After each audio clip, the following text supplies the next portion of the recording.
Hello and welcome, this is Eagle Eye 621, and what you see behind me was my first sugarcane farm. I built this in my survival world before I ever started YouTube. So I'm going to show you how to build this, and while we head over to look at the materials, if you would just like to leave a comment below whether you like seeing these smaller survival builds or the larger industrial builds, that would be a lot of help. These are the materials you need, and let me explain briefly. The grass can be replaced with sand. If you don't have it, we're going to cut into the ground, so we don't need any of that. And these leaves can be any kind. It's just a block that won't be dragged by the slime. You don't actually need them, but I think they make it look a little bit nicer. And there are 2 water buckets for an infinite water source, but you will need actually 3 to place. So bring another bucket if you don't want to make an infinite water source. Speaking of that source, let's get started by punching a hole in the ground and dropping our water in there. Then going 1, 2, 3, 4, and 5, and then another 1, 2, 3, 4, and 5. Some quick counting with Eagle Eye 621 already. We're going to skip a block right here, so we have 2 in the middle, and then we're going to go out 1 past where we went on that side, drop in our water. We're going to do the same thing on this side, going out 1 past this end, and also dropping our water. And where they meet in the middle, that's where we're going to put our hopper right underneath.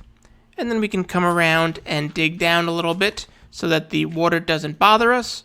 And we know where the hopper is, we're going to put our double chest. So let's squeeze in here and add our double chest, and that will take all of the sugar cane. And speaking of that sugar cane, we can plant that all here, and we have 2 rows of 11, which gives us 22. Some quick math with Eagle Eye 621. This video has all of the hits. Let's get our slime blocks out and put them just like this. Now, this is going to be the back of the farm. This is the front of the farm where the chest is. You can see we have all 11 just like that. And then behind that, these are just going to be some temporary blocks. So we can put our double sticky pistons just like this. And now we can grab some of our solid blocks. Let's get rid of these. Let's get this for later, and our solid blocks. And we're going to set up a quick double piston extender. And we're going to do that by putting this on 2 ticks. So that's 1 click for 2 ticks. This one is on 4 ticks. And then just some redstone dust around like this. And believe it or not, this is a nice, quick, easy double piston extender. We're going to drag some extra for our clock around just like this. And the reason that we're going to do that is because we're going to have a repeater here, here, and here. Now this one is going to be on 4 ticks.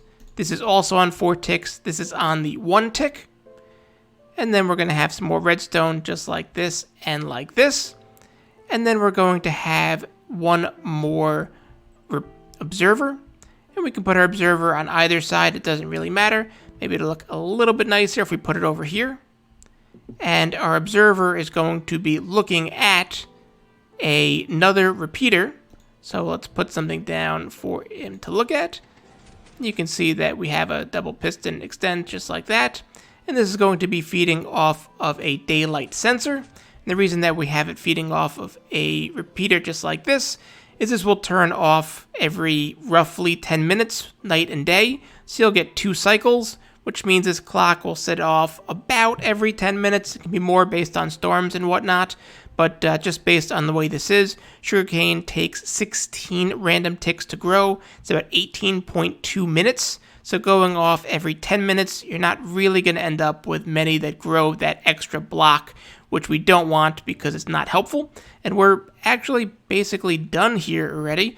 What you're going to want to do now is add a solid wall, just like this, and that is going to block the sugarcane from being yeeted too far away and not being collected.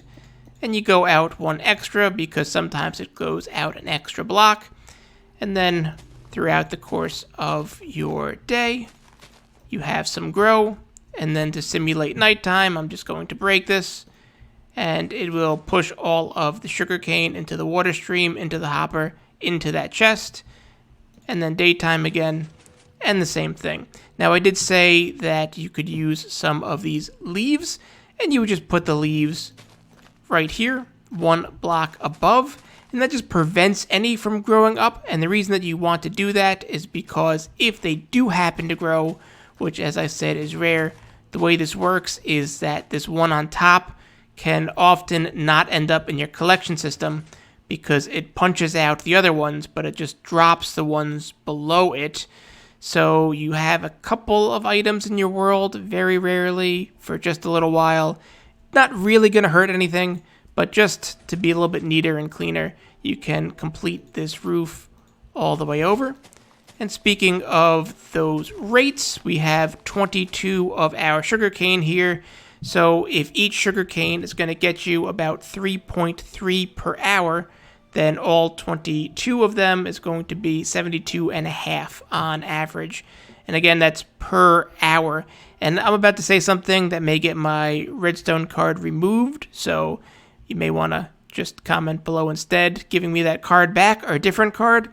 But you don't always need the fastest, the biggest, the most industrial. I do have an industrial sugarcane farm if you're supplying a whole server, but especially in 1.16, you're using these mostly for rockets because these aren't even good trades anymore. I built this in 1.12 when I needed it for paper trades for villagers, which was a whole nother thing, and this was still more than enough. So let's take you through that process. If you're not interested in the process, you just wanted to see the farm, be sure to hit that sub, ring that bell, tell a YouTuber or two to see if they'll build this in their world, all of that good stuff. But for the true fans, maybe a third comment down there. True fans, let's take you through the process with just some blocks to help me with the process that will help you with your farms.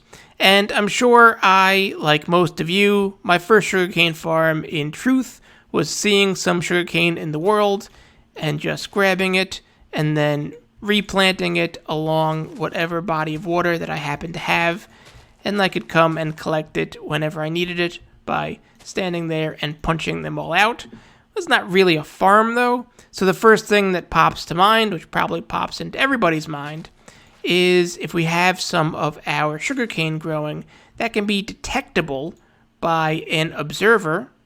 If we have the most inefficient way of getting an observer up there, let's try that again. If we have an observer looking over it, and then instead of this block, we have some pistons to punch it out, and then we need one more block and a little bit of redstone dust, and when it grows, it punches it out, and seems very useful, but you can see that we do have an issue. This is tileable, which is nice. If you go a couple across, you can go a couple across like this, or you don't even need all of the redstone, all of the observers, because your redstone dust can have one triggering all of them. But you will see very quickly that we do have a problem, and the problem is that they don't always go into a nice little collection system that you want to have in front of it. They often drop straight down. So now you're stuck pulling out some more cards and saying, well, okay, I know what to do. I can just put some powered rails here, and I can have a chest down there, and I can get my minecart with hopper. And if I have a lever, I can break this, turn that on, and I have my collection system. But if you listen, that rail can get really annoying. And even now, but especially in 1.12, these hopper minecarts had a tendency to get stuck and to disappear on chunk borders, and just to have lots of issues loading and unloading. Not to mention they're a lot worse for your world. So now you're thinking, okay, well, how can I collect more than one at a time? Let's get rid of some of this and put some of our grass back. And you end up doing the sort of first version of what I did, and that is by setting up a sticky piston with some slime. And now we can add this line back in here. And we can't if we're going to have extra holes in the ground. And we put this water in. we can have a nice slime block line. And we can go 1, 2, 3, 4, 5, 6, 7, 8, 9, 10, 11, and 12 to push that to the limit. And I did this one block too close to the water, so let's move this back one. And now when we have our sugarcane, we can push this whole row in one shot, and because we're using slime blocks, we know that it will punch that sugarcane nice and far. And let's get some of this so that when it grows, we can have our clock, and our clock can push it just like that. But as you saw with this design, we can do a little more compact and a little better. If you sacrifice one of your slime blocks on the end, you can actually set up your double piston extender to harvest 2 rows at a time, and you now have to flip this water underneath it and one more that way. And then we can make a double piston extender, which I showed you already, just like this with our repeater. If I can grab one of those with the 2 repeaters, this one on 4 ticks, this on 2 ticks, and we can get a button. And we're going to find something out interesting about our timings here, so do stick around for one more second. You can see that we have a very nice double piston extender with our button, but if we try to use an observer instead, and it's a cute trick to make a 1-tick clock is by putting a lever on the face of an observer. A 1-tick clock is, or a 1-tick pulse is not enough to get your double extension. So you think, okay, all I need to do here is put my repeater on all 4 ticks, and actually that's still not enough. You need that extra tick in order to make it work, which is why you end up doing some extra little bits of redstone where you have your extra piece, and this one's on 4 and this one's on 1, so that you can get your extra tick of delay when you have your observer pointing this way and you have your pulse from your observer. And now you just need to figure out the clock, which I ended up with a daylight sensor, but you can do a hopper clock or anything you'd like. And you end up with a very nice compact farm, which really will get you all you need in a small survival world, especially in 1.16 and in 1.17 coming up soon. 1.12 it was enough and you needed more. So I hope that helps you in how you think about approaching your own farms as well. So you have a lot of these little farms in your main base, and it's always running in the background. 72 an hour doesn't sound like a lot, but it's every hour that you're playing the game. So soon enough, you're going to have extra and need to throw some on the ground because it's just too much. Now, if you found this whole video helpful, I would really appreciate that like.